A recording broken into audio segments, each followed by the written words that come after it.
Саламатсыздарбы студенттер. Бүгінгі лекциямыздың тақырыбы мектеп жасына дейінгі балалардың бейнелеу өнер теориясы мен әдістемесі.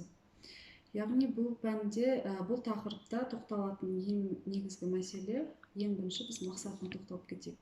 Мектеп жасына дейінгі балалардың бейнелеу өнері теориясы мен әдістемесі пәнінің мақсаты бұл болашақ балабақшада тәрбие жұмысын жүргізетін тәрбиешілерді жүйелі білім алуға негіздейді. Яғни пәннің міндеттері ол эстетикалық дүниетанымды ойлау және қалыптастыру болып табылады. Екінші міндетіміз балабақшадағы оқу-тәрбие процесін практикалық міндеттерге негіздеу. Үшінші міндетіміз біздің балабақшадағы педагогикалық процесті жүйелі түрде жүзеге асыру және ұйымдастыру болып табылады.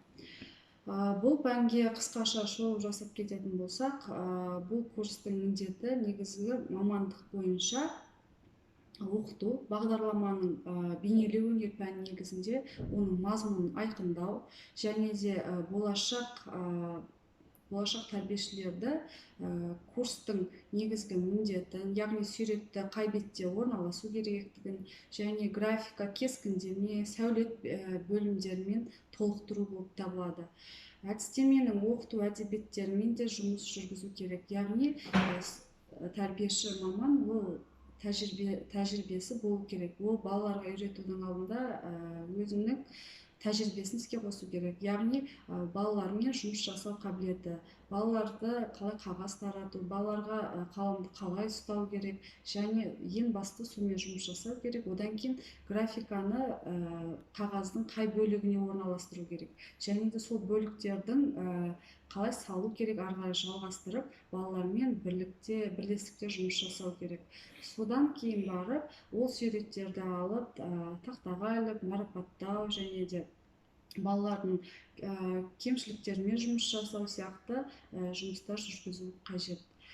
Сонымен қатар тәрбиеші балалардың психологиясына да көңіл бөлу керек.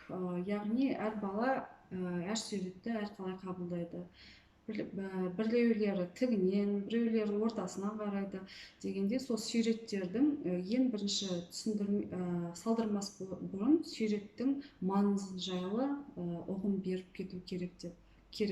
Және де бағанағы тәрбиешілеріміздің жоспары бағана өтіп жатқан сабаққа сәйкес келуі керек. Назар қойып тыңдағандарыңызға рахмет.